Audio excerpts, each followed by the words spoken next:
प्रसाद भगवत प्रसाद यस्या प्रसादान्न गति कुतोऽपि ध्यायं स्तुवंस्तस्य यशस्त्रिसन्ध्यं वन्दे गुरुश्रीचरणारविन्दं वाञ्छाकल्पतरुभ्यश्च कृपासिन्धुभ्य एव च पतितानां पावनेभ्यो वैष्णवेभ्यो नमो नमः। नमो त्रिकालसत्याय जगन्नाथसुताय च सभृत्याय सपुत्राय सकलत्राय ते नमः। आजानुलम्बितभुजौ कनकावदातौ सङ्कीर्तनैकपितरौ कमलायताक्षौ विश्वम्भरौ द्विजवरौ युगधर्मपालौ वन्दे जगत्प्रियकरौ करुणावतारौ आनन्दलीलामयविग्रहाय हेमाभदिव्यच्छविसुन्दराय तस्मै नमो महाप्रेमरसप्रदाय चैतन्यचन्द्राय नमो नमस्ते। बर्हापीडं नटवरवपु कर्णयो कर्णिकारं बिभ्रद्भासं कनककपिशं वैजयन्तीं च मालं रन्ध्रान् वेणुरधरसुधया पूरयन् गोपवृन्दैर्वृन्दारण्यं स्वपदरमणं प्राविशत् गीतकीर्ति। हे कृष्ण करुणा सिन्धो दीनबन्धो जगत्पते गोपेश गोपिकान्त राधाकान्त नमोऽस्तुते।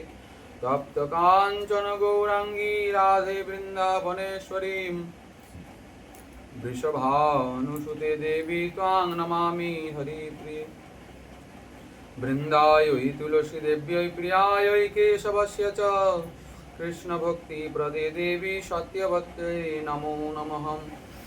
नमो धर्माय महते नमो कृष्णाय वेधसे ब्राह्मणेभ्यो नमस्कृत्यं धर्मान् वक्ष्ये सनातनान् नारायणं नमस्कृत्यं नरं चैव नरोत्तमं देवीं सरस्वतीं व्यासं ततो जयमुदीरयेत्।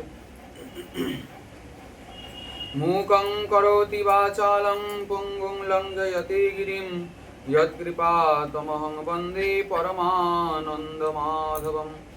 जय रूप सनातन भट्ट रघुनाथ श्रीजीव गोपाल भट्ट दास रघुनाथ এই ছয় গোসাইয়ের করি চরণ বন্দন যাহা হইতে বিঘ্ননাশ অভীষ্ট পূরণ। এই ছয় গোস্বামী প্রভু করো মোরে দয়া চরণে শরণ নিলাম দেহ পদ ছায়া।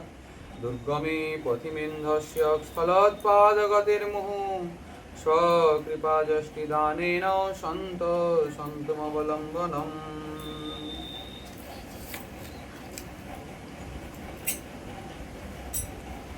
कलि पावनावतार सर्वावतार सार शिरोमणि साक्षात् राधा माधव मिलित विग्रह परतत्व सीमा नदिया बिहारी शचीनंदन गौरहरिर अत्यंत प्रिय परिकर वर्ज गौड़ीय सम्प्रदाय आचार्य वर्ज श्रील कृष्णदास कविराज गोस्वामी पाद विरचित श्री श्री चैतन्य चरितामृत महाग्रंथ रत्ने मध्यलीलार अष्टम परिच्छेदेर संगे साक्षात्कार दिच्छे। प्रभु कहे एह बाध्य आगे कहो आर राय कहे ज्ञान मिश्रा भक्ति साध्य सार।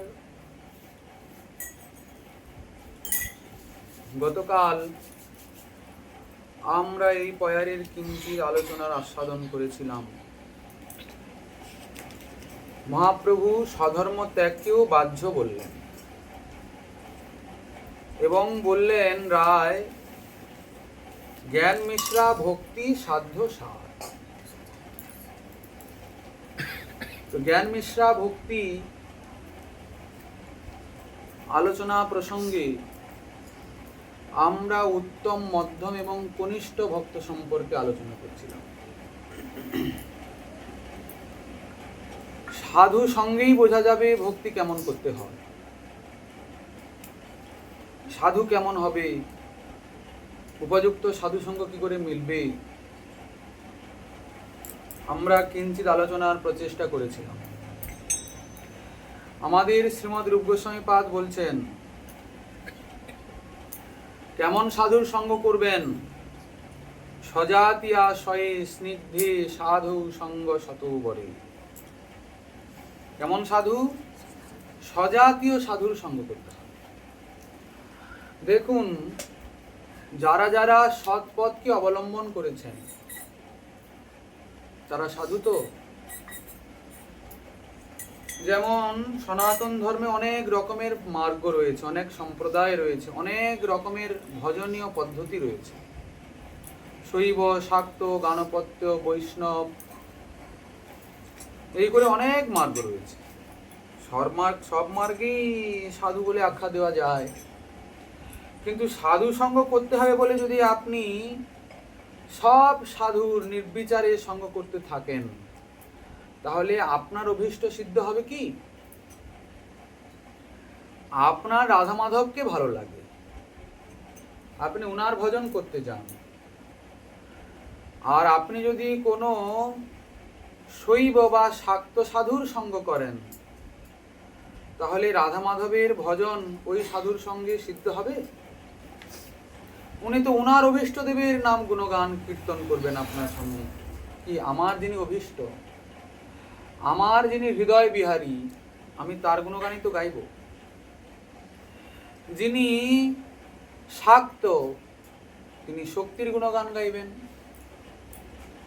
মা কালী, মা দুর্গার গুণগান গাইবেন। যিনি শৈব, তিনি মহাদেবের গুণগান গাইবেন, তাই তো? তো তাহলে সব সাধুর সঙ্গ করলে আমার উপযুক্ত সাধু সঙ্গ হবে না, এ বিষয়ে একটু নজর রাখতে হবে। আচ্ছা দেখুন, আমি বৈষ্ণব সাধুর সঙ্গ করব, তাহলে তো হবে। দেখুন, বৈষ্ণব সাধুর সঙ্গে আর একটু সমস্যা আছে। বৈষ্ণব সাধু হলেই যে সজাতীয়, এটা কিন্তু ভাবা যাবে না।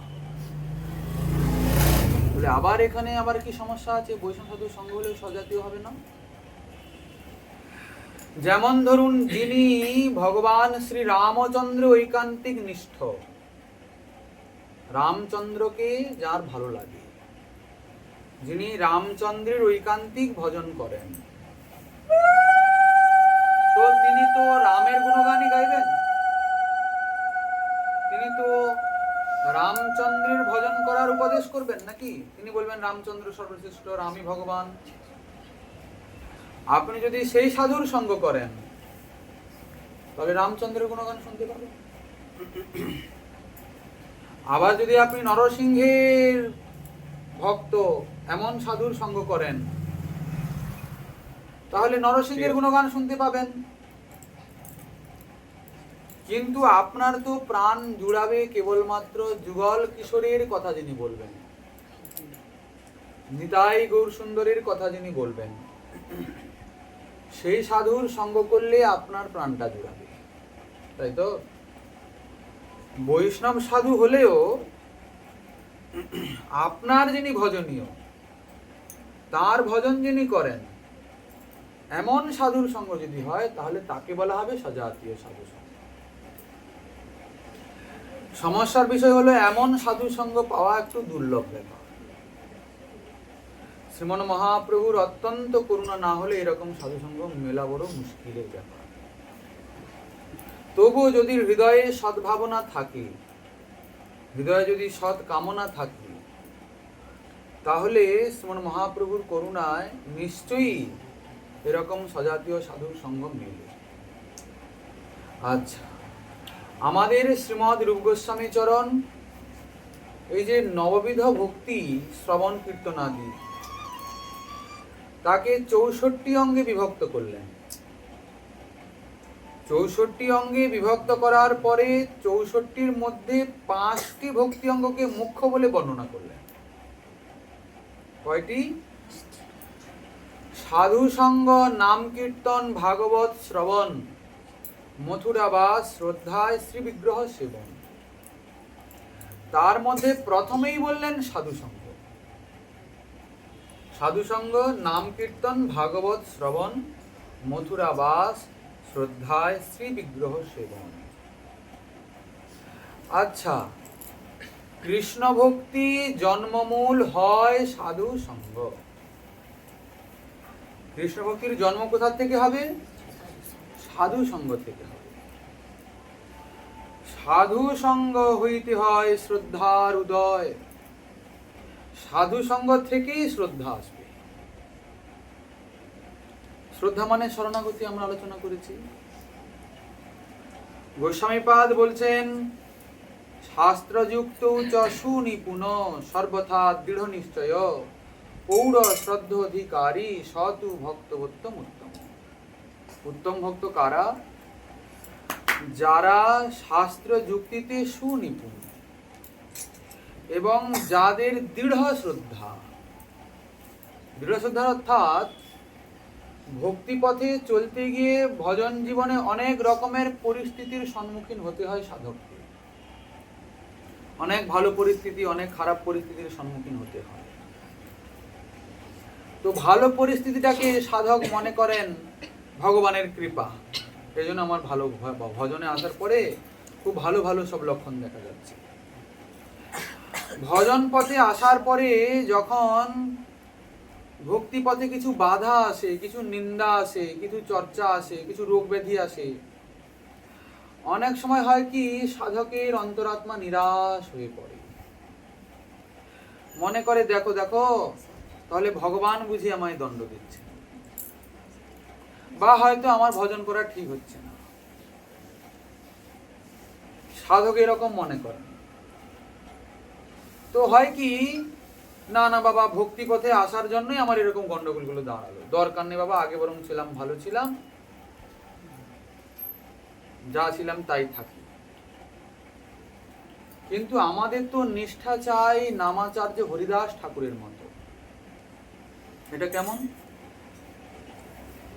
কাজী বলল, মহাশয়, ওই যে হারেশ নামে একটা আছে, ও মুসলিম হয়ে আর হিন্দুদের হরিনাম করে, এ কি কথা? আপনি ওকে ডেকে উপযুক্ত শাস্তি বিধান করুন। নবাব বললেন, হ্যাঁ হ্যাঁ, কথাটা অবশ্য ঠিক নয়, ডাকা হোক। ও হে, তুমি মুসলিম হয়ে কেন এই হিন্দুদের নাম নিচ্ছ? আমাদের ধর্মে কি নাই? আমাদের ধর্ম কত মহান শ্রেষ্ঠ। তুমি কেন আর এই সব উল্টাপাল্টা কাজ করছো? হরিদাস ঠাকুর বলছেন, মহাশয়, যখন কেউ অন্য ধর্মে গেল সে তো আপনিই মরলো। কি অন্য ধর্মের আশ্রয় মানে তো আপনি আপনি মরলো, তাকে আর মারবেন কি? মরুক তো মরুক, যাক। হ্যাঁ, কথাটা ঠিক বলেছে। ও হে কাজী, কথা তো ভুল বলেনি, তো মরেই গেল, এর পেছনে লেগে আর কাজ কি? কিন্তু কাজী বড় দুষ্ট ছিল। বলছে, নবাব, এ কিন্তু ভালো কথা নয়। এ এ একা তো গেল, আরো সঙ্গে 10টাকে টেনে নিয়ে যাবে। এ সব উল্টাপাল্টা এই কথায় ভুলে গিয়ে আর ভুল করবেন না। এই নিজে তো গোল্লায় গেছে গেছে, আরো 10-12টাকে, আরো 100 জনকে, 1000 জনকে আমাদের ধর্ম থেকে নিয়ে যাবে ওই ধর্মে। অতএব এইসব লোকের উপযুক্ত শাস্তি বিধান করা চাই। হ্যাঁ, কথাটা অবশ্য ঠিক। এই, তুমি হরিনাম ছাড়বে কিনা বলো? হরিদাস ঠাকুর কি বললেন? খণ্ড খণ্ড হয় যদি যায় মোর প্রাণ, তথাপি না ছাড়িব বদনে মধুর হরিনাম। বললেন তো। আচ্ছা, তিনি কোনো প্রকারেই কোনো কিছুর বিনিময়ে হরিনাম ছাড়বেন না। তখন কি শাস্তি হলো? 22 বাজারে ওকে বেত্রাঘাত করো। আচ্ছা, নিয়ে যাওয়া হলো, ভয়ঙ্কর মার হচ্ছে। আচ্ছা, যদি হরিদাস ঠাকুরের জায়গায় আমরা থাকতাম, বলে তোমার হরিদাসকে হরিনামকে দণ্ডগত, প্রাণটা যদি থাকে তাহলে কত হরিনাম হবে বাপু, প্রাণ নিয়ে বাঁচি, প্রাণ নিয়ে পালাবো আমরা। কিন্তু দেখুন হরিদাস ঠাকুরের কিরকম নিষ্ঠা। খণ্ড খণ্ড হয় যদি যায় মোর প্রাণ, তথাপি না ছাড়িব বদনে মধুর। অর্থাৎ সাধক জীবনে অনেক কঠিন পরিস্থিতির সম্মুখীন হতে হবে। দেখুন, একটা জন্মই কষ্ট করতে হবে। বলে কি বলেন মশাই? হ্যাঁ, অনন্ত জন্ম ধরে আমরা কত অসহ্যে কর্ম করেছি তার কোনো ঠিকানা নেই। আর সেসব প্রারব্ধ অপ্রারব্ধ কূট বীজগুলো যতক্ষণ আছে ততক্ষণ আপনাকে পুনঃ পুনঃ জন্মমৃত্যুর চক্রে আবর্তিত হতে হবে। কিন্তু যখন কেউ হরিভজন পথাশ্রয় করলো, ভগবত কৃপায় ভগবান চান কত সহজে কত কম সময়ে যে যে বিশেষ গর্হিত কর্মগুলির ফল না ভোগ করালে নয়, এক জন্মে একটা শরীরে কম সময়ের মধ্যে ভোগ করিয়ে তাকে আমি নিয়ে নেব। এই জন্য ভক্তি জীবনে মাঝে মধ্যে অনেক কঠিন কঠিন পরিস্থিতির সম্মুখীন হয়ে যেতে হয়। কিন্তু যাদের শ্রদ্ধা প্রগাঢ় হয়েছে তারা মনে করেন আমার জীবনে প্রতিটা পরিস্থিতি প্রভুর কৃপা, প্রতিটা পরিস্থিতি প্রভুর অনুকম্পা। ভাগবত বললেন, তত্তেনুকম্পাম সুসমীক্ষমান ভুঞ্জান এবাত্মকৃতম বিপাকম। এই যে ভুঞ্জান এবাত্মকৃতম বিপাকম, এর ব্যাখ্যা প্রসঙ্গে গোসাইপাদ বলছেন যে যদি কোনো সাধক মনে করে বোধহয় আমি ভজন সাধনে কোনো ত্রুটি করছি, সেই জন্য বোধহয় ভগবান আমাকে দণ্ড দিচ্ছে, এই জন্য আমার জীবনে দুর্দিন এসেছে। বলছেন যারা প্রকৃত শ্রদ্ধালু, যাদের শ্রদ্ধাটা একটা স্থিতিপ্রাপ্ত হয়েছে, তারা এইরকম প্রতিকূল চিন্তা ভগবানের প্রতি কখনোই করতে পারেন না। বলে তাহলে যে চিন্তা আসলো, বলে তাদের এখনো ভগবানের প্রতি সুদৃঢ় বিশ্বাস শ্রদ্ধা আসেনি। বলে সত্যটা কি তাহলে? বলছেন ভক্তবৎসল প্রভু করুণার সিন্ধু, তিনি কৃপা ছাড়া কিছুই করেন না, তিনি করুণা ছাড়া কিছুই করেন না। তাহলে যারা ভক্তিপদ আশ্রয় হয়েছেন তাদের প্রতি তিনি, তাদের জন্য তিনি অনিষ্ট কেন করবেন? তাহলে যে এরকম দুর্দিন আসছে জীবনে। আবার অনেক ভক্ত মনে করেন কি যে না না, আমি আমার প্রারব্ধ ভোগ করছি, ভগবানের কি দোষ, ভগবান আমাকে দণ্ড দেন না। শাস্ত্র বলছেন না না, ভক্তকে কোনো প্রারব্ধ ভোগ করতে হয় না, ভক্তের কোনো প্রারব্ধ নাই। বলে একই কথা হলো। তাহলে যে এইসব এই ব্যাপারগুলো যে আসছে জীবনে, এগুলো কি তবে? আচ্ছা দেখুন, এগুলো কিন্তু কোনো না কোনো গর্হিত কর্মেরই ফল সাধক ভোগ করছে। কিন্তু সে মনে করে কি যে যা পরিস্থিতি হোক না কেন, যে কোনো কারণেই পরিস্থিতি আসুক না কেন, এই স্থিতিটা এসছে, এর পেছনে আমার প্রতি প্রভুর কিছু না কিছু উপকার করার ইচ্ছা আছে, কিছু না কিছু উপকার করার ইচ্ছা আছে। সর্বদা প্রভুর প্রতি অনুকূল ভাব, প্রতিকূল ভাব এসে গেলেই তো আর ভক্তি খণ্ডিত হয়ে গেল। আচ্ছা, গোসাইপাদ একটা ছোট্ট উদাহরণ দিয়েছেন ব্যাপারটাকে বোঝানোর জন্য। এক মহারাজের 4টা পুত্র।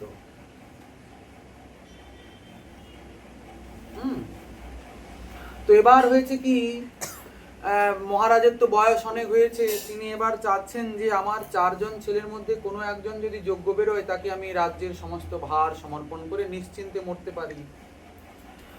কিন্তু তিনি দেখলেন কি এই 4 জনের যা পরিস্থিতি, কি করে বোঝা যাবে?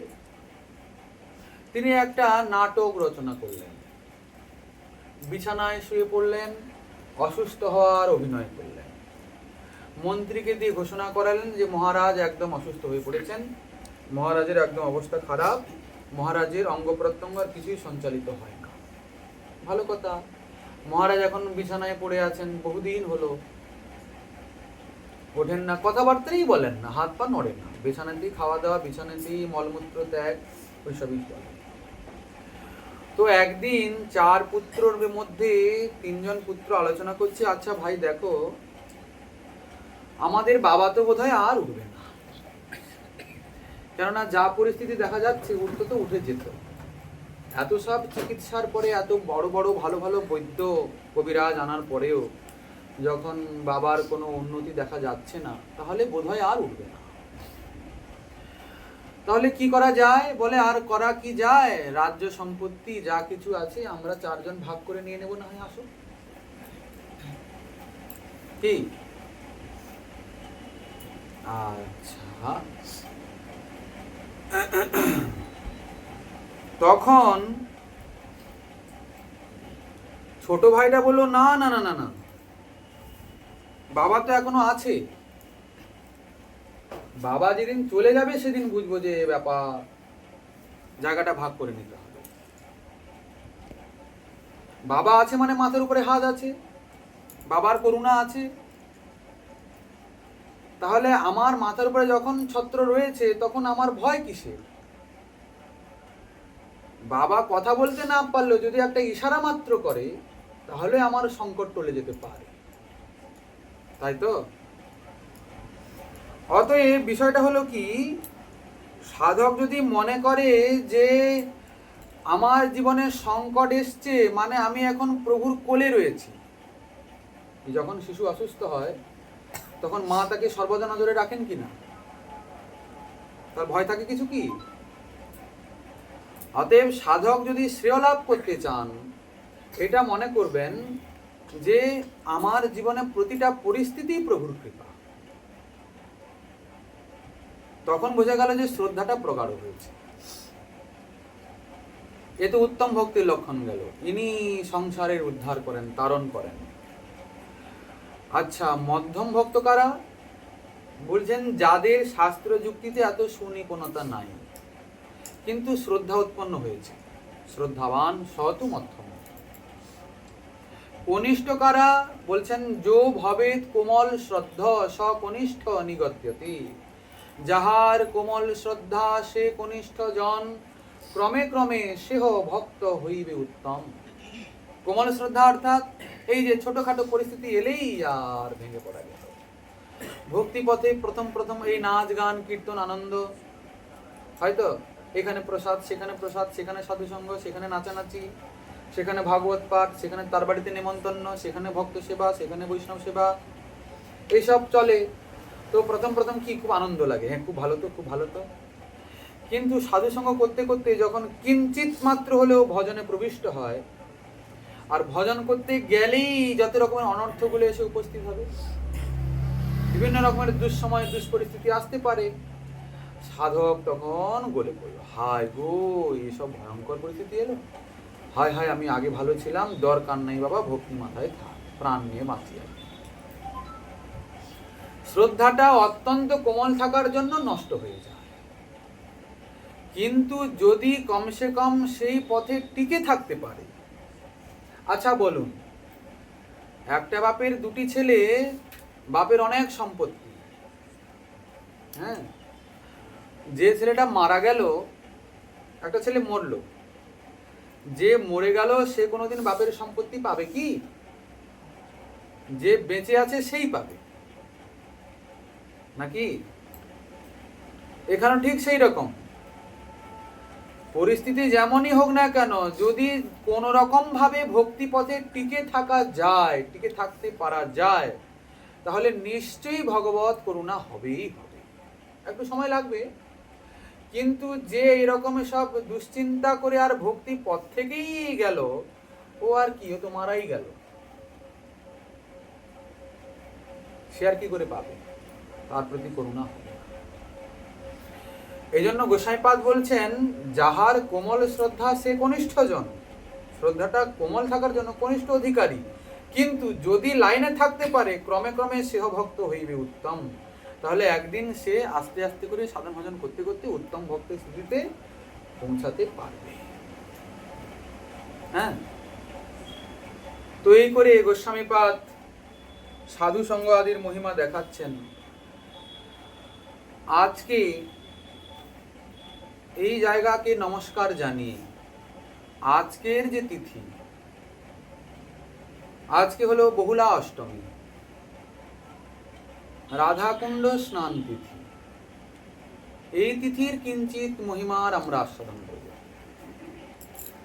কেননা চিত্তে দৃঢ় করি লাগে মহিমা জ্ঞান হইতে। আমরা অনেকেই ব্রজধাম যাত্রা করি, নবদ্বীপ মণ্ডলে গমন করি, তীর্থ ভ্রমণ করি, লোকজন দেখি, দোকানপাট দেখি, ঘর বাড়ি দেখি, অলিগলি দেখি, আর চলে আসি। কিন্তু ধামের মহিমা, ধামের প্রতি শ্রদ্ধা নিষ্ঠা আমাদের হয় না। কি করে শ্রদ্ধা জাগে না? অনেকে বলেন নবদ্বীপে গেছিলাম, জানো নবদ্বীপে কিছুই নাই, খালি নিমাইয়ের জন্মস্থানটা দেখলাম, আর কিচ্ছু তেমন নাই। আচ্ছা, নবদ্বীপে সত্যি কি কিছু নাই?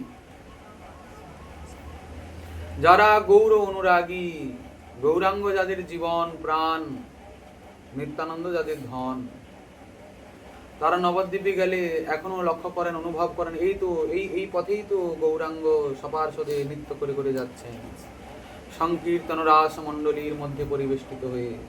এই তো সপার্ষদে সেই সখীরাই তো এসেছে গৌর পার্ষদ হয়ে, কি আনন্দ তারা অনুভব করেন। এই তো সেই ধামেশ্বর শ্রীমন মহাপ্রভু,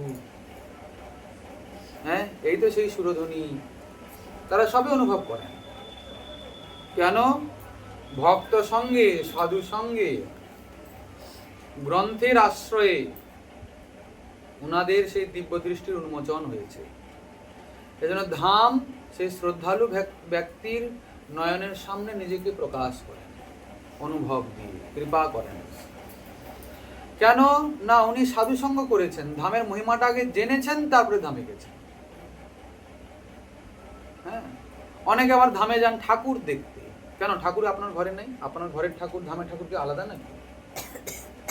যদি আপনি বলেন না বাবা, সে ঠাকুর তো বাবা অনেক বড় ঠাকুর, শ্রেষ্ঠ ঠাকুর।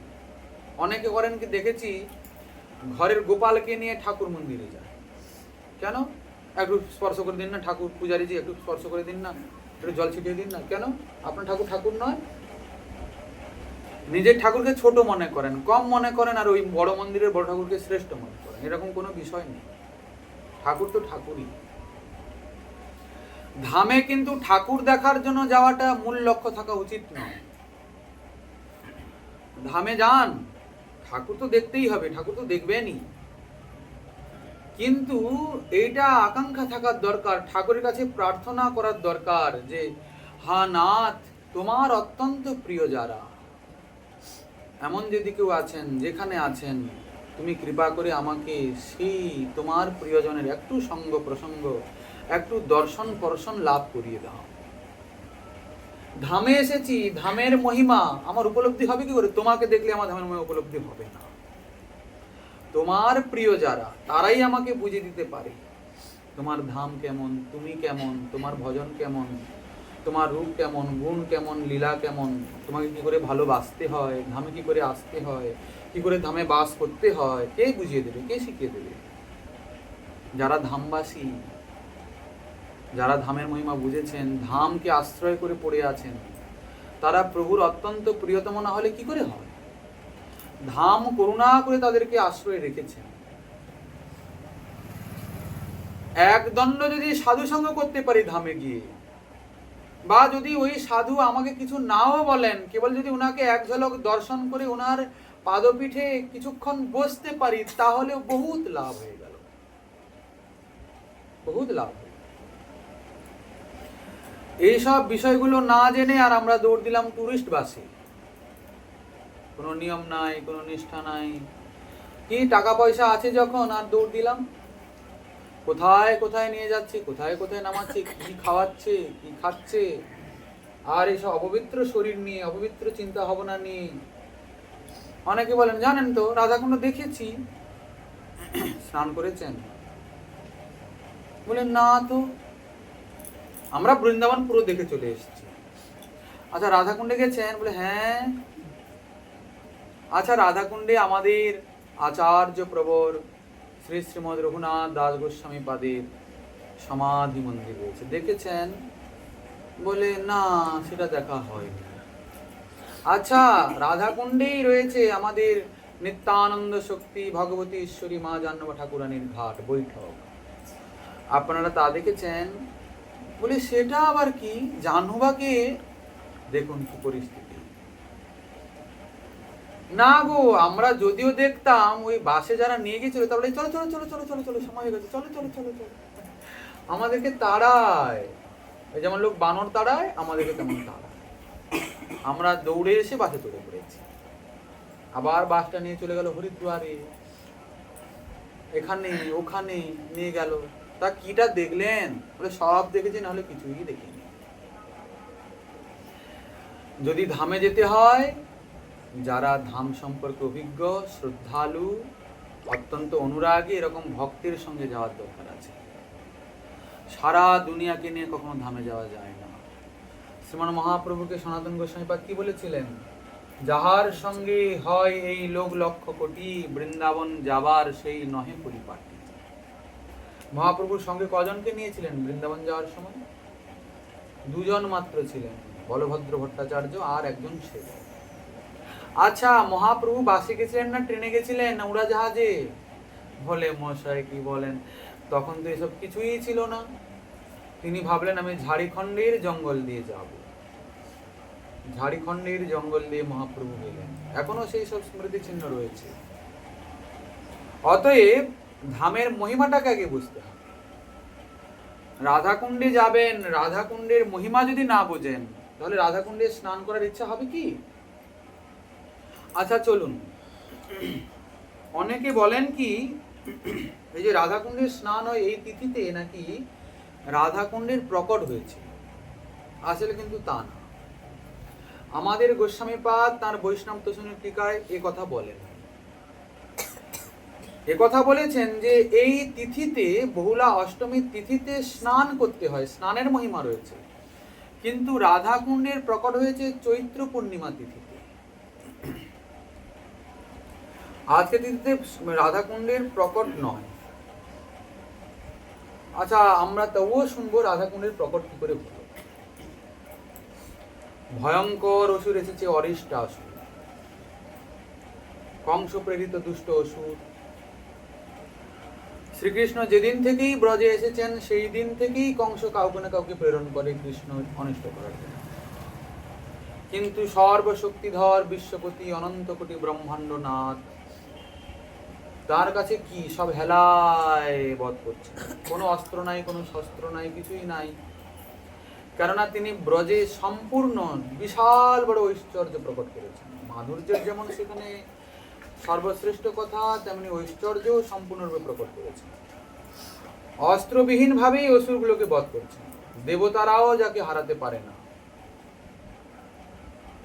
কাকে চড় মেরে মেরে দিচ্ছেন, কাকে গলা টেপে মারছেন, কারুর স্তনের সঙ্গে প্রাণটাকে টেনে নিচ্ছেন, কারুর পেটের ভিতরে ঢুকে বড় হয়ে যাচ্ছেন, পেট ফেটে মরে যাচ্ছে। বকাসুরের চন্দ্রদুরকে ধরে একদম টেনে দিলেন আর মরে গেল। অবহেলাতেই মরছে অসুরগুলো। তেমনি আজকে অরিষ্টাসুর এসেছে একটি বৃষ রূপ ধারণ করে। বৃষ মানে কি? ষাঁড়। ভয়ঙ্কর তার গর্জনা। আজকে তো রক্ষে নেই, সে এসছে কৃষ্ণকে বধ করার জন্য। কৃষ্ণের গাভীগুলোর দলে ঢুকে পড়েছে। এই উঁচু উঁচু, ওই যে থাকে পিঠের উপরে কুঁজ, এত উঁচু, দেখতে যেমন ভয়ঙ্কর, গর্জনাও তেমন ভয়ঙ্কর। কৃষ্ণ বললেন, ও তুমি আমার সঙ্গে যুদ্ধ করতে এসছো, আসো। সেই অসুর ভয়ঙ্কর ক্রোধে দীর্ঘশ্বাস ছাড়তে ছাড়তে আর দৌড় দিয়েছে শ্রীকৃষ্ণের দিকে। কৃষ্ণ বললেন কি, বাম হাতে একটা সিংহকে ধরে আর দূরে দিলেন ফেলে। কি কি হলো, তাকে একটু কৃষ্ণ একটু জ্বালিয়ে দিলেন, যেন হাতে ঘা দেওয়ার মতো কথা। সে অসুর যে ছিল আবার উঠে পড়ে সিং দুটোকে সামনের দিকে করে আর দিয়েছে তো। সুকমুনি বলছেন শ্রীকৃষ্ণ তাকে এমন ধরলেন যেমন করে কেউ কাপড়টাকে ধুয়ে আর তাকে চুপড়ানোর জন্য এভাবে ধরে। অসুরটাকে শ্রীকৃষ্ণ এমন করে ধরে কাপড় চুপড়ানোর মতো প্রাণটাকে চুপড়ে বের করে দিলেন আর ফেলে দিলেন। যা, অরিষ্টাসুর, অরিষ্টাসুরের নাম নাম সত্য হয়ে গেল। হোক, ভালো কথা। সবাই বললেন, বাহ, শ্রীকৃষ্ণ আজকে একটা ভালো কাজ করলো, যে যার ঘরে গেলেন। আচ্ছা, যেই দিন থেকে রাসলীলা হয়েছিল, শ্রীপাদ সুকমুনি বর্ণনা করেছেন ভাগবতে, সেই দিন থেকে প্রতিদিনই রাস হয় ব্রজে, আজও চলছে। আচ্ছা, সেই যে অরিষ্টাসুরের বধ হলো, সেই দিন থেকে সেই জায়গাটির নাম হয়ে গেল অরিট গ্রাম বা আরিট গ্রাম। এখন যদি কেউ গিয়ে বলেন আরিট গ্রাম কোথায়, তাহলে কেউ চিনবে না। এখন সবাই জানে কি রাধাকুণ্ড, কিন্তু শ্রীমন মহাপ্রভুর সময়ও তার নাম ছিল আরিট গ্রাম। অরিষ্টাসুর বধ হয়েছে, তো সেই দিন সেইখানেই সংকেত কুঞ্জে রাধারানী অভিসার করেছেন সখীগণের সঙ্গে। যে জঙ্গলে অরিষ্টাসুরের বধ হয়েছিল, সেইখানেই সেই দিন সংকেত হয়েছে আজকে বিলাস এইখানে। রাত্রিকালে সে উপস্থিত হয়েছেন।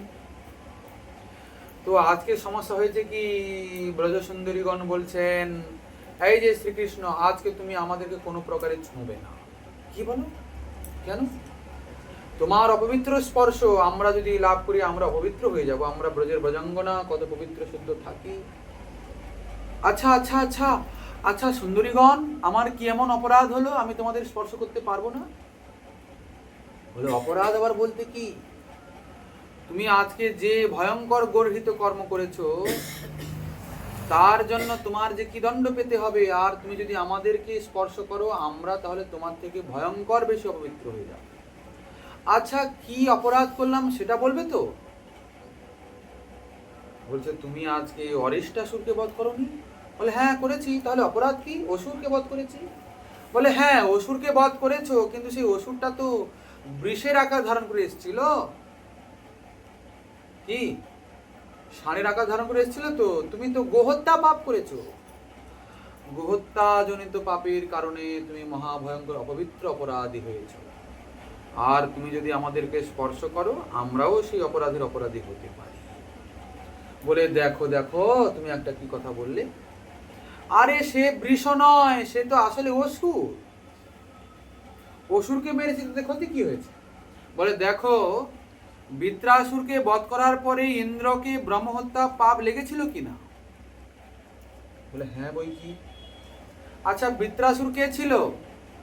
অসুর ছিল, কিন্তু ত্বষ্টা ঋষির পুত্র ছিল। তো ব্রাহ্মণকে বধ করার কারণে ইন্দ্রকে ব্রহ্মহত্যা পাপ দৌড়াতে লাগলো।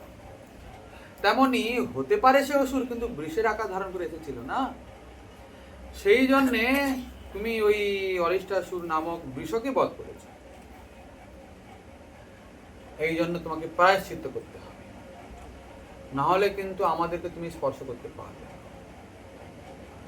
প্রায়শ্চিত্ত করতে হবে? তা বলো কি প্রায়শ্চিত্ত করব? বলে, এমনিতে তো কেউ পাপ অপরাধ করলে জগতে ত্রিভুবনে যত পবিত্র নদী আছে সব জায়গায় গিয়ে গিয়ে স্নান করতে হয়। সমস্ত তীর্থ নদীতে গিয়ে স্নান করতে হবে। ও আচ্ছা, তাহলে আমি যাব তো সমস্ত তীর্থে স্নান করতে? এই যে কথাটা, ব্রজসুন্দরীগণ কি চান শ্রীকৃষ্ণ যান তীর্থে স্নান করতে? বলেন, না অত সব আমরা বুঝি না বাপু, মোটামুটি তোমাকে পবিত্র হতে হবে। তো শ্রীকৃষ্ণ বলেন, হোক, দেখো কি করে হওয়া যায়। আমি যদি সমস্ত পবিত্র তীর্থগুলোকে, নদীগুলোকে আমি এখানে আনয়ন করি, তাহলে অসুবিধা আছে নাকি কিছু? বলবেন, না না না না, কোনো অসুবিধা নেই, তুমি করো, যা পারবে করো। তিনি তখন করলেন কি, তার বাম চরণের গোড়ালি দিয়ে একটা মৃত্তিকা দিয়ে আঘাত করলেন, একটু গর্তের মতো হয়ে গেল। আচ্ছা, সেইখানে বিভিন্ন নদীগুলোকে আহ্বান করলেন বাঁশি বাজিয়ে। এই দেখো, এই দেখো সখীগণ, এই দেখো, এই যে এসেছে গঙ্গা, এই যে যমুনা। হ্যাঁ, তোমার কোথাকার গঙ্গা যমুনা, আমরা ওসব বিশ্বাস করি না। শ্রীকৃষ্ণ বুঝতে পারলেন এই গোপীগণ সহজে মানবে না। শ্রীকৃষ্ণের ইচ্ছায় তখন এই যে পবিত্র নদীগুলো সাক্ষাৎ মূর্তি ধারণ করে এসে আকাশ পথে নিজে নিজের পরিচয় দিচ্ছে, আমি কাবেরী। এ বলে ওই জলে পড়ে গেল। কে বলছে আমি গোদাবরী, নিজের পরিচয় দিয়ে ওই জলে পড়ল। কে বলছে আমি গঙ্গা, আমি যমুনা, আমি তাম্রপর্ণী, আমি রেবা, সুরমা, নর্মদা, আমি তাপ্তি, আমি ভাগীরথী, আমি রোধস্বতী, সপ্তবতী, সুষমা, শতদ্রু, চন্দ্রভাগা, আমি ভোগবতী। জগতে যত পবিত্র নদী ছিল সব স্বস্বরূপ ধারণ করে এসে যে যার পরিচয় দিয়ে আর সেই জলে মিশে গেল। মানে শ্যামকুণ্ডের জল সাধারণ কি সমস্ত তীর্থের জল। আচ্ছা, খুব সুন্দর কুণ্ড তৈরি হলো। শ্রীকৃষ্ণ ঝপ করে জলে পড়লেন, খুব স্নান করছেন, জল ছিটাচ্ছেন, গোপীদের উপরে জল ছিটিয়ে দিচ্ছেন একটু এই করে। এই করো কি তোমার কুণ্ডে অপবিত্র জল, তোমার ব্রহ্ম এই যে গোহত্যা জনিত পাপে পঙ্কিল হয়েছে তোমার এই কুণ্ডের জল, আমাদের একদম ছিটাবে না। আচ্ছা ব্রজ সুন্দরীগণ, এবার তোমাদের প্রতীতি হলো তো আমি পবিত্র হলাম? বলে হ্যাঁ তা হয়েছে বই কি, ঠিক আছে। এখন শ্রীকৃষ্ণ বলছেন দেখো তোমাদের একটা কথা, তোমরা আমাকে স্পর্শ করবে না কি, এখন তো আমার মনে হচ্ছে তোমাদের সঙ্গ আমি করবো না। বলে কেন, আমরা কি করলাম? বলে দেখো তোমরা আলা ভোলা গোয়ালিন, তোমরা তো সেই গোবর ছাড়া আর সেই দধি ঘোল ছাড়া কিছুই বোঝো না। তোমরা তো উল্টা পাল্টা বলবেই, লোক যা বলেছো বুঝেছো, কিন্তু তোমরা ইষ্টদেবকে ভগবানকে প্রসন্ন করার জন্য আজ পর্যন্ত জীবনে কোনো পুণ্যকর্মই করোনি। তোমরা সম্পূর্ণ অপবিত্র অবস্থায় রয়েছো, তা তোমরা একটু পবিত্র হও। বলে আচ্ছা আমাদের আর পবিত্র হতে হবে? বলে হ্যাঁ হবে। বলে কি করব? তোমরাও তাহলে কোনো পবিত্র নদীতে স্নান করো। তখন রাধারানী বলছেন সখীগণ চলো আমরাও একটা কুণ্ড তৈরি করব। ভালো, তো করলেন কি, ওইখানে যে অরিষ্টাসুরের একটা পায়ের খুঁড়ের একটা চিহ্ন বসেছিল, গর্ত হয়ে গেছিল, ওই জায়গাতে ওনারা খুঁড়া শুরু করলেন। কি দিয়ে খুঁড়বো? বলে আমরা কারোর সাহায্য টাহায্য নেবো না, আমরা সব কৃষ্ণ বুঝি না। নিজেদের কঙ্কন খুলে নিয়ে আর কঙ্কন দিয়ে কুণ্ড খনন করলেন। শ্রীকৃষ্ণ ভাবছেন হয়তো আমার কুণ্ড থেকেই জল নেবে, না হলে জল কোথা থেকে আনবে? এই যে তোমরা জল পাবে কোথায়, আমার কুণ্ডের জলটাই নাও। বলেন না, ছি ছি ছি ছি ছি, গো হত্যা জনিত পাপে ওই জল পবিত্র হয়েছে, আমরাও পবিত্র কুণ্ড করব, আমরা মানসী গঙ্গার থেকে জল আনবো পরিচিত করে। বনদেবীকে বললেন, সঙ্গে সঙ্গে শত শত কলসি আসলো, জল বওয়া শুরু হলো। আর সব নবীনা কিশোরী, তাদের শরীরে আর কত বল, কত জল বইবে, আর ক্লান্ত শ্রান্ত হয়ে গিয়ে কলসি পড়লো ভেঙে। যা কি সমস্যা এলো, জল আর ভরবে কি? এই জন্যই বলছি আমার কুণ্ডের জল তোমরা নাও। এদিকে শ্রীকৃষ্ণ সেই তীর্থদেরকে একটু ইশারা করলেন, বলে শোনো তোমরা এসেছো বটে, তবে কতক্ষণ কতদিন এই ব্রজে বাস করতে পারবে তা বলতে পারবো না। কেন?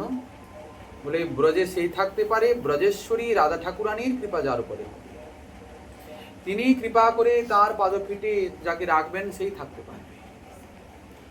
আমার করুণা আমার প্রসন্নতা ও তার উপরেই হয় যিনি রাধাচরণ আশ্রয় করেছেন। রাধিকা চরণ রেণু ভূষণ করিয়া তনু অনায়াসে পাবে গিরিধারী। রাধিকা চরণ আশ্রয় যে করে সে মহাশয়, তারে মুই যাও বলি ভাই। কে পাবে অনায়াসে? যিনি রাধারানীর চরণকে আশ্রয় করেছেন, তিনি কেমন করে পাবেন? অনায়াসে পাবেন। জয় জয় রাধা নাম বৃন্দাবন যার ধাম, কৃষ্ণ সুখ বিলাসীর নিধি। হেন রাধা গুণগান না শুনিল মোর কান, বঞ্চিত করিল মোরে বিধি। তার ভক্ত সঙ্গ সদা, কি বলছেন কথাটা? কার ভক্ত সঙ্গ? কৃষ্ণ ভক্ত সঙ্গের কথা বলছেন না, রাধারানীর ভক্ত সঙ্গ সদা। কৃষ্ণ ভক্ত তো বুঝি না, কৃষ্ণ বুঝি না। আমাদের গোস্বামীপাদ কি সব বর্ণনা করেছেন। অতএব রাধারানীর হতে হবে, রাধারানীর হয়ে কৃষ্ণ ভজন করতে হবে। তোমরা যদি ব্রজে বাস করতে চাও তাহলে রাধারানীর কাছে প্রার্থনা করো, তার চরণ ধরো, তিনি যদি করুণায় বশবর্তী হয়ে আর তোমাদেরকে স্বীকৃতি দেন তবেই থাকতে পারবে। আবার সমস্ত তীর্থরা মূর্তিমান হলো, শ্রীমতীর চরণে গিয়ে প্রার্থনা করলো, হে রাধে হে করুণাময়ী, হে শ্যাম মনমোহিনী, হে নিকুঞ্জ পট্টেশ্বরী, কৃপা করো, কৃপা করো, তোমাদের ব্রজে, তোমার ব্রজে আমাদের বাস দাও, তোমার কুণ্ডে আমাদেরকে স্থান দিয়ে ধন্য করো। আমাদের রাধারানী, যার করুণায় দেহটা পর্যন্ত বিগলিত হয়ে গেল, এমন কাতর প্রার্থনা শুনে কি আর তিনি থাকতে পারেন? সম্মতি করলেন, আসো। তখন দুকুল প্লাবিত হয়ে আর শ্যামকুণ্ড থেকে সেই সব জল এলো এই কুণ্ডে। শ্যাম নাম দিলেন, এটার নাম হলো রাধা কুণ্ড। আগে তিনি এসে ঝাঁপ করে ঝাঁপ দিয়ে পড়লেন রাধা কুণ্ডে, খুব স্নান করছেন, খুব জল ছিটাচ্ছেন গায়ে। আহা, তোমার কুণ্ডের জল কত সুন্দর। শ্যাম বলছেন, শোনো শোনো সখীগণ, আজ থেকে তোমাদের কুণ্ড আমার সব থেকে বেশি প্রিয়। মহাজন বলছেন, কুণ্ডের মধুরিমা যেন রাধা মধুরিমা, কুণ্ডের মহিমা যেন রাধার মহিমা। এই কুণ্ডে একবার যেই করে স্নান, তারে রাধা সম প্রেম কৃষ্ণ করে দান। শ্রীকৃষ্ণ এত প্রসন্ন হয়ে যান যদি কেউ রাধা কুণ্ডে স্নান করে। কেমন প্রেম দান করেন? রাধা রানীর মতো প্রেম দান করেন। আচ্ছা, তাহলে কেউ বলতে পারেন, তাহলে আমিও তাহলে মহাভাব স্বরূপিণী হয়ে যাব বুঝি? রাধারানীর মতো প্রেম দান করেন বলেছেন মানে রাধারানী হয়ে যাবো বোধ হয়। তাহলে বলছেন না, রাধার মতো প্রেম মানে রাধারানী হওয়া নয়। রাধারানীর প্রেম যেমন নিষ্কাম, নিষ্কাম তো, রাধারানী যেমন সমর্থারতির অধিকারিণী, সর্বতভাবে সব সময়ের জন্যে সমস্ত অবস্থাতে কৃষ্ণের বাঞ্ছা পূরণ করার যিনি শক্তি ধরেন, কৃষ্ণ বাঞ্ছা পূর্তি রূপ করে আরাধনে, অতএব রাধিকা নাম পুরাণে বাখানে। এইরকম সেবার শক্তি, এরকম নিষ্কামতা শ্রীকৃষ্ণ কৃপায় প্রাপ্ত হন তিনি, যিনি রাধা কুণ্ডে স্নান করেন। এই কুণ্ডে একবার যেই করে স্নান, তারে রাধা সম প্রেম কৃষ্ণ করে না।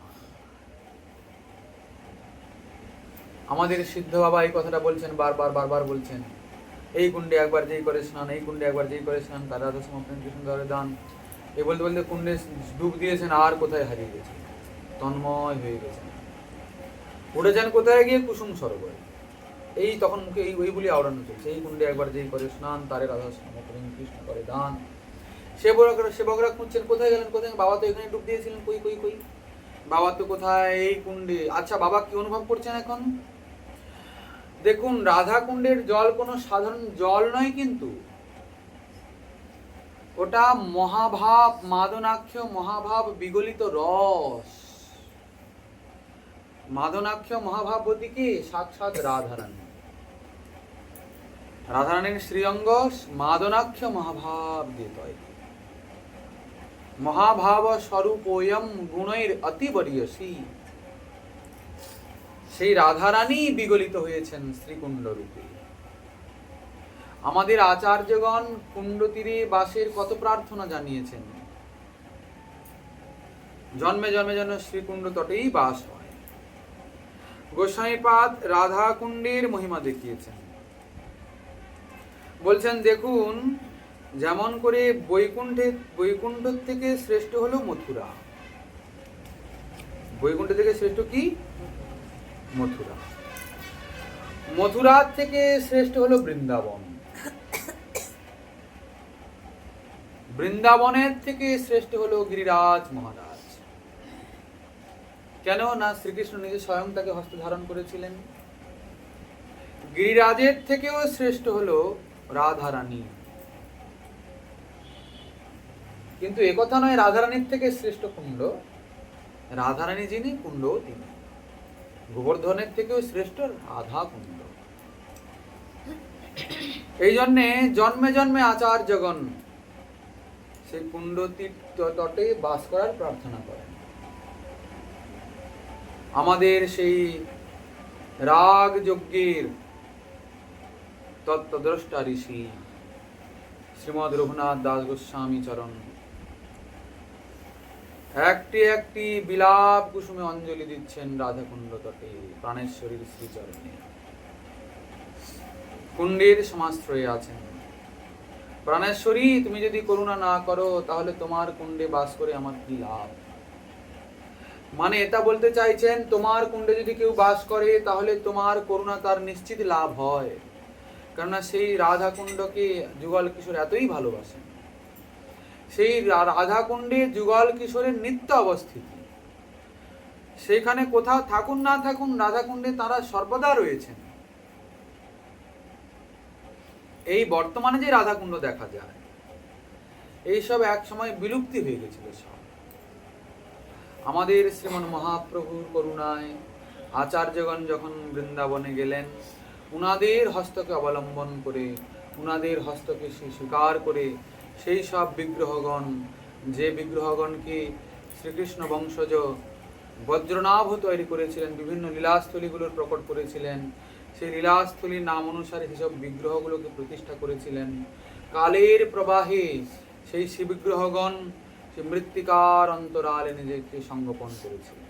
বিভিন্ন পরিস্থিতিতে তারা অপেক্ষায় ছিলেন সেই সব মহান বিভূতিরা কবে এসে ব্রজে বাস করবে, তাদেরকে মাধ্যম করে তারা আবার পুনরায় প্রকটিত হবেন। আর হলেনও তাই। শ্রীমন মহাপ্রভু এলেন কোথায়? বৃন্দাবনে। গোস্বামীপাদ কি অদ্ভুত বর্ণনা করেছেন শ্রীমন মহাপ্রভুর ব্রজ আগমন। বলছেন, এবার নাচিতে নাচিতে আইলা প্রভু আরিট গ্রামে। আরিট গ্রামে আইলা প্রভু নাচিতে নাচিতে, হঠাৎ বাহ্য হইলা প্রভু আচম্বিতে। আরিট গ্রামে এসেছেন। তখনকার দিনের কি রাধাকুণ্ড বলে কেউ জানতো না। কি জানতো? আরিট গ্রাম। আচ্ছা, দেখছেন কি দুটি ধান্য ক্ষেত্র। এখন যে কুণ্ড আমরা দেখি, ওই কুণ্ড টুণ্ড নাই তখন। আমাদের শ্রীমদ রঘুনাথ দাস গোস্বামী চরণ এই কুণ্ডকে এরকম করে নিজে সংস্কার করেছেন জীব গোস্বামীর পাদের হাত দিয়ে। দুটি ধান্য ক্ষেত্র। মহাপ্রভু লাভ দিয়ে পড়লেন ওই ধান্য ক্ষেত্রে। যে মানুষের চরণের একটা যে ছাপ রয়েছে, তার মধ্যে কিছুটা জল জমা হয়ে আছে। সেই জল নিয়ে মহাপ্রভু নিজে ছিটাচ্ছেন রাধাকুণ্ডের জল মনে করে। এই কুণ্ডে একবার যেই করে স্নান, তারে রাধাসম প্রেম কৃষ্ণ করে দান। কুণ্ডের মৃত্তিকা নিয়ে শ্রীমন মহাপ্রভু তিলক রচনা করলেন। আপনারা চৈতন্য চরিতামৃতের মধ্যলীলার অষ্টাদশ পরিচ্ছেদে দেখবেন, প্রথমেই একদম রয়েছে মহাপ্রভুর বৃন্দাবন যাত্রা এবং রাধাকুণ্ডের রজ নিয়ে যে শ্রীমন মহাপ্রভু তিলক করলেন। অনেকে বলেন যে যারা কালো তিলক করে তারা নাকি সহজিয়া। কালো তিলক মানে রাধাকুণ্ডের রজের তিলক। অনেকে আবার এই রাধাকুণ্ডের রজকে আরো কালো করার জন্য অনেক কিছু মেশান, তো তিলকটা দেখতে কালো লাগে। অনেকে আবার করেন কি, বলেন বাবা আমরা কালো তিলক করি, আমরা বড় ভক্ত। সাদা তিলক যারা করে তারা একদম থার্ড ক্লাস, নিকৃষ্ট। এরকম কিন্তু কোনো কথা নয়। হরিভক্তি বিলাসী গোস্বামীপাদ গোপীচন্দনের মহিমা দেখিয়েছেন। তিলক নিয়ে কোনো ঝামেলা নয়, কালো হোক কি সাদা হোক, তিলক তো তিলকই। গোপীচন্দনও কোনো সাধারণ নয়, গোপীদের দেহটাই গোপীচন্দন হলো।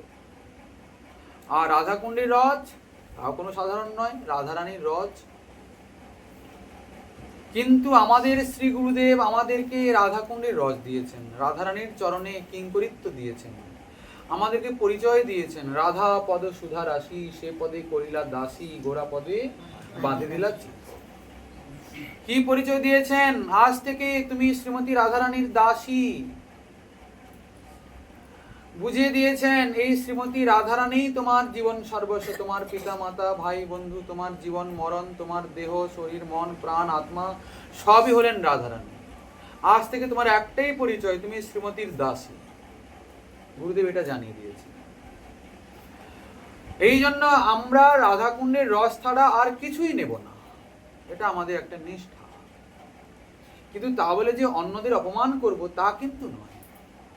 আচ্ছা, আবার অনেকে বলেন কি যে হ্যাঁ মহাপ্রভু কি রাধাকুণ্ডের এইসব রজে তিলক করেছিলেন নাকি? আচ্ছা, মহাপ্রভু নিজে বলেছেন কলিযুগে সন্ন্যাস ফন্যাস হয় না। অনেকে বলেন কি মহাপ্রভু নিজেই তো সন্ন্যাস নিয়েছিলেন, মহাপ্রভু নিজেই তো গেরুয়া পরেছিলেন, নিজেই তো দণ্ড ধারণ করেছিলেন, এই জন্য আমরাও করি। আমরা তো জানি যে ভগবান যেটা করেছেন সেটাকে অনুসরণীয়, অনুকরণীয় নয়।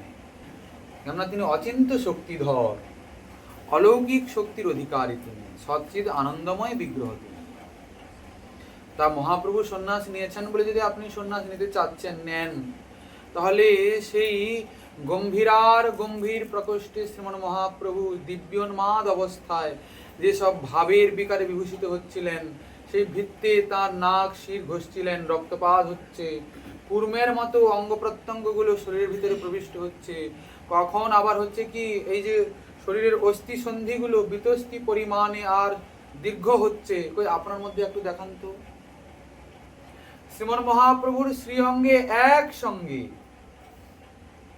অষ্টসাত্বিক বিকার আবির্ভূত হচ্ছে। গোসাইপাদ বলেছেন, কাহা নাহি শুনি যে ভাবের বিকার, সেই সব ভাব হয় প্রভুর শরীরে প্রচার।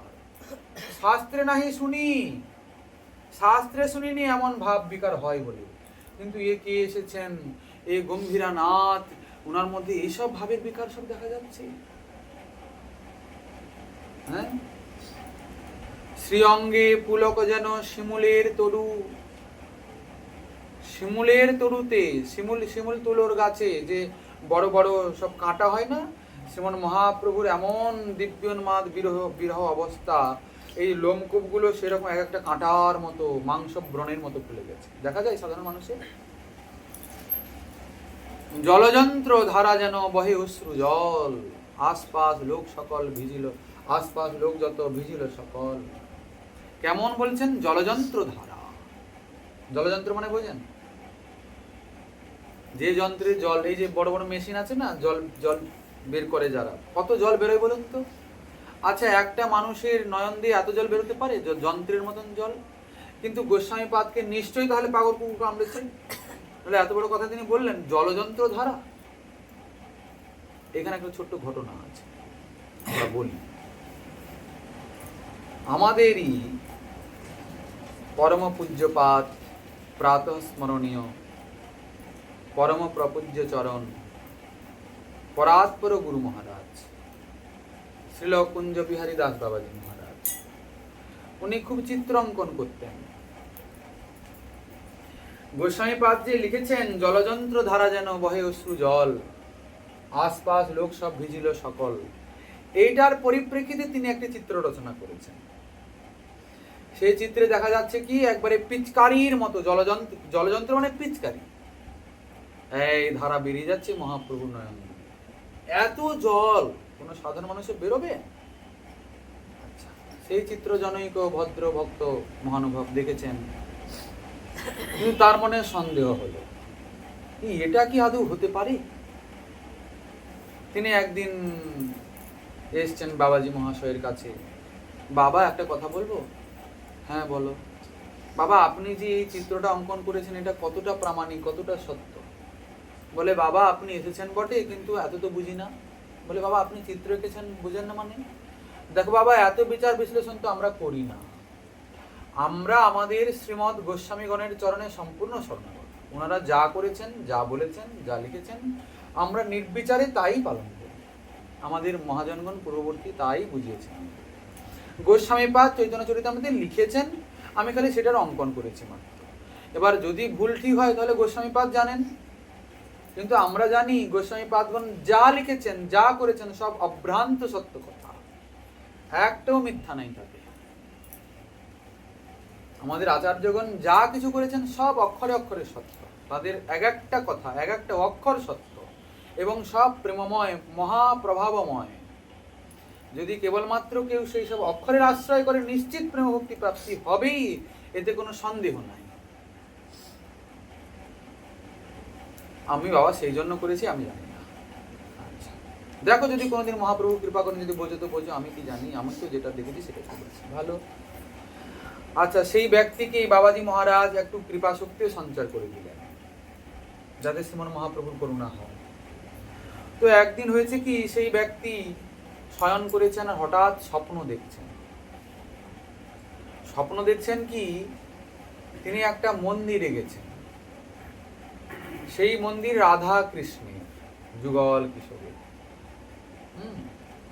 তো বড় বড় রাধা কৃষ্ণের বিগ্রহ উনি গিয়ে দর্শন করছেন, আর উনার সামনে দেখতে দেখতেই দেখছেন কি রাধা কৃষ্ণের যে সেই যুগল বিগ্রহ হঠাৎ করে যেন মিলিয়ে যাচ্ছে, একাকার হয়ে যাচ্ছে। আর দুটি বিগ্রহ মিলতে মিলতে হঠাৎ একটা অভিনব একটা অদ্ভুত স্বরূপ প্রকট হয়ে গেল। অন্য কেউ নয়, শ্রীমন মহাপ্রভু। আবার কোন স্বরূপ? সন্ন্যাসী স্বরূপ। সন্ন্যাসী স্বরূপ মানে সেই গম্ভীরার মধ্যে শ্রীমন মহাপ্রভু যখন সেই মাথুর বিরহে রাধারানীর মতো অবস্থা প্রাপ্ত দিব্যোন্মাদ অবস্থা, ভয়ঙ্কর বিরহে কাতর মহাপ্রভু দেখছেন কি বিগ্রহের নয়ন দিয়ে সেই জলযন্ত্রের মতো ধারা প্রবাহিত হয়ে যাচ্ছে, বন্যার মতো জল বেরিয়ে যাচ্ছে। তিনি দিকে অভাব হয়ে গেলেন, স্বপ্নে দেখছেন এই ঘটনা। কিছুক্ষণ পরে স্বপ্ন ভঙ্গ হলো, কিন্তু তিনি উপলব্ধি করতে পারছেন এইটা যে না, আমি কোনো সাধারণ স্বপ্ন দেখি। দৌড়ে এলেন বাবাজি মহারাজের কাছে, বাবা বাবা বাবা আমাকে ক্ষমা করুন, আপনার চিত্র গোস্বামীপাদের লেখনী সব সত্যি, শ্রীমন মহাপ্রভু করুণাময় আমাকে সেটা উপলব্ধি করিয়ে দিলেন। সাধারণের ক্ষেত্রে সম্ভব কি? তাহলে যদি কেউ বলেন মহাপ্রভু করেছিলেন বলে আমরা করছি, তাহলে কিন্তু ভুল কথা। খুব ভালো কথা। যদি তা বলেন, যদি সেটাই মানেন, তাহলে আমরাও সেটাই মানছি। মহাপ্রভু রাধাকুণ্ডের রজ নিজে তিলক করেছেন, মহাপ্রভু নিজে তিলক করেছেন। চৈতন্য চরিতামৃতের লেখা আছে, আপনারা দেখবেন। চৈতন্য চরিতামৃতের মধ্যলীলার 18 পরিচ্ছেদের 10, 11, 12 এই 3টি পয়ার দেখবেন, এর মধ্যেই লেখা আছে শ্রীমন মহাপ্রভু রাধাকুণ্ডের রজ নিজে তিলক করলেন এবং সেই রাধাকুণ্ডের রজকে সঙ্গে নিলেন, নীলাচলে গিয়ে আরো অন্যদেরকে দিলেন। সেই থেকে রূপ সনাতনেরও রাধাকুণ্ডের রজেরই তিলক রচনা হলো। আমাদের আচার্য কিন্তু শ্রীমন মহাপ্রভু নন। শ্রীমন মহাপ্রভু স্বয়ং ভগবান, তাকে আচার্যের ক্যাটাগরিতে আনা যাবে না। এই জন্য ভগবান কি আচরণ করেছেন তার দিকে লক্ষ্য না রেখে আচার্যগণ যা আচরণ করেছেন, যা অনুশীলন করেছেন, যা বলে গেছেন সেটাই করতে হয়। কি আচার্য মানে কি? যিনি আচরণ করে শিক্ষা দেন। আচার্যের আচরণটাকে অনুকরণ করতে হয়, ভগবানের আচরণকে অনুসরণ করতে হয়। আমাদের রূপ সনাতন যা বলেছেন তাই করতে হয়, যা আচরণ করে দেখেছেন তাই আচরণ করার চেষ্টা করতে হয়। আচ্ছা, রূপ সনাতন গেরুয়া পরেছিলেন কি?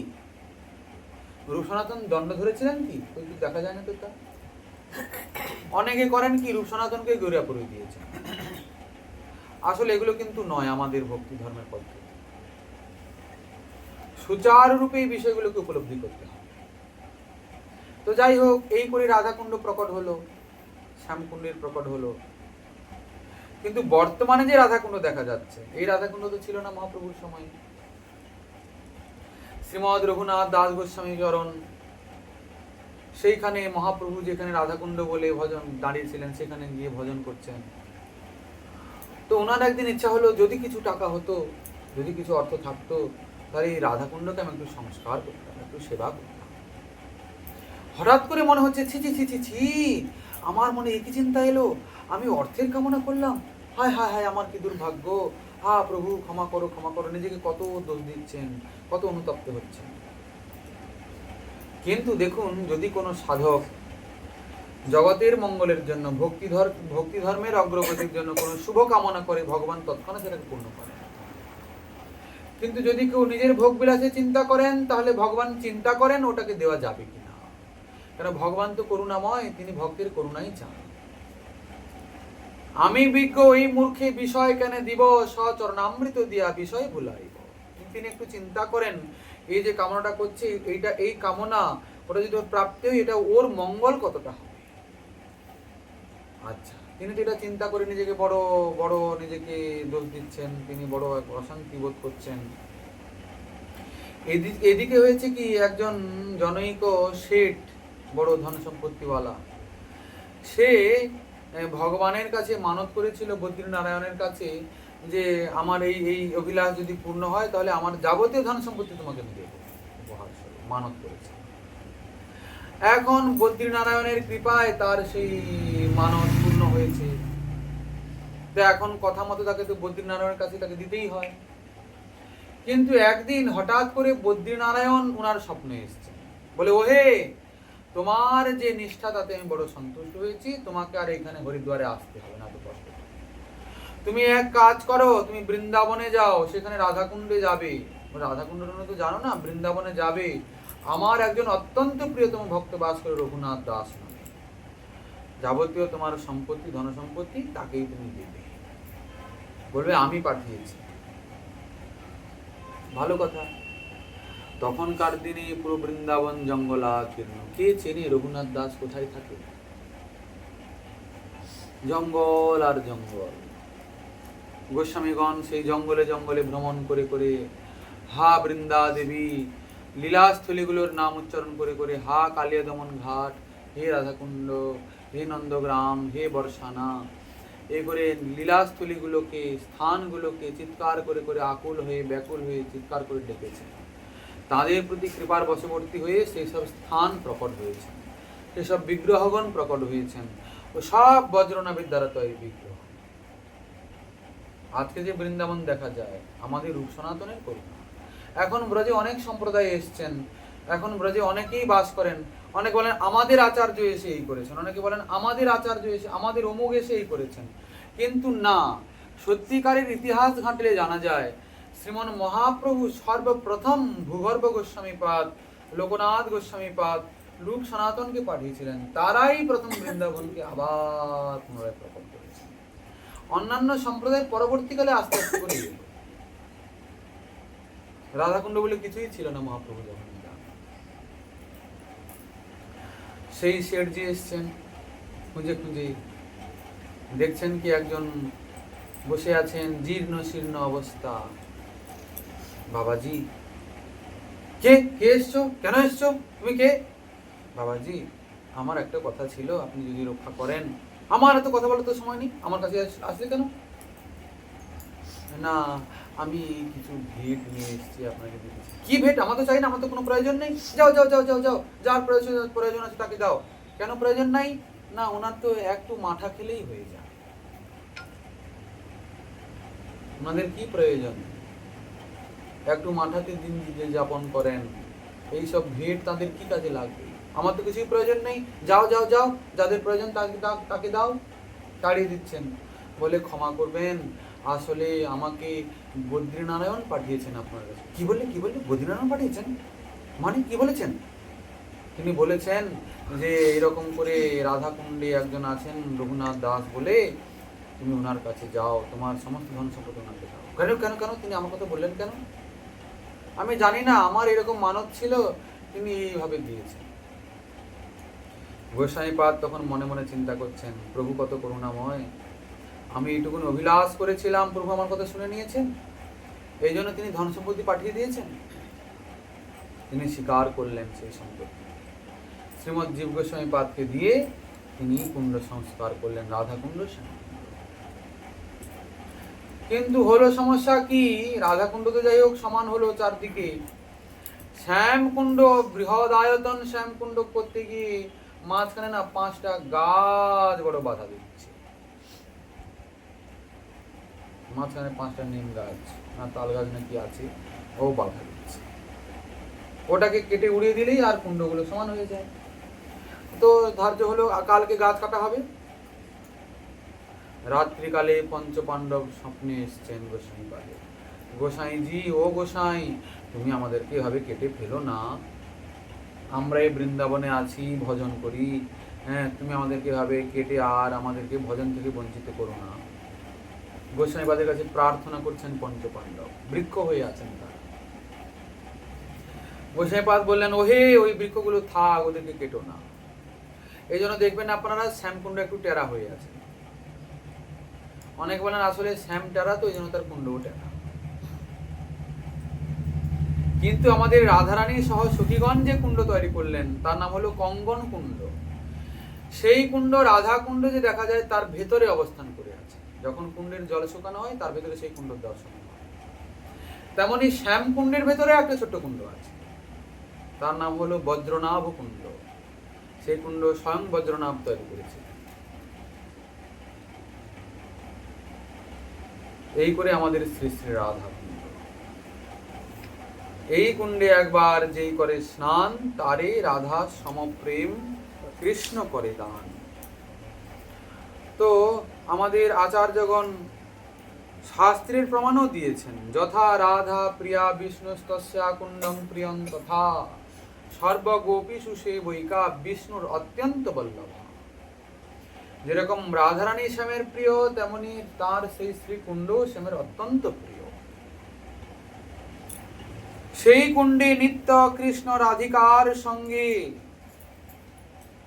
জলে জলকেলি করে, তীরে রাস রঙ্গে। এই রাধা কুণ্ডের চতুর্দিকে অষ্টসখীগণের কুঞ্জ বিরাজমান। সেই সব কুণ্ডে যুগল কিশোরের নিত্য বিলাস হতে থাকে। রাধা কুণ্ডের সমাশ্রয়ে আমাদেরকে ভজন করতে হবে, শ্রীধাম বৃন্দাবনের সমাশ্রয়ে ভজন করতে হবে। গোসাইপাদ বলছেন, সাধু সঙ্গ নাম কীর্তন ভাগবত শ্রবণ, মথুরা বাস শ্রদ্ধায় শ্রী বিগ্রহ সেবন। ধাম বাস করতে হবে। আমাদের যে ভজন ধারা, এই ভজনের সাধন ভূমি এবং সিদ্ধভূমি হলো শ্রীধাম বৃন্দাবন। আমাদের ঠাকুর মহাশয় কি বললেন? গৌর ব্রজ জনে ভেদ না দেখিব, হইব বরজ বাসী। কোথায় বাস করব? ব্রজে বাস করব।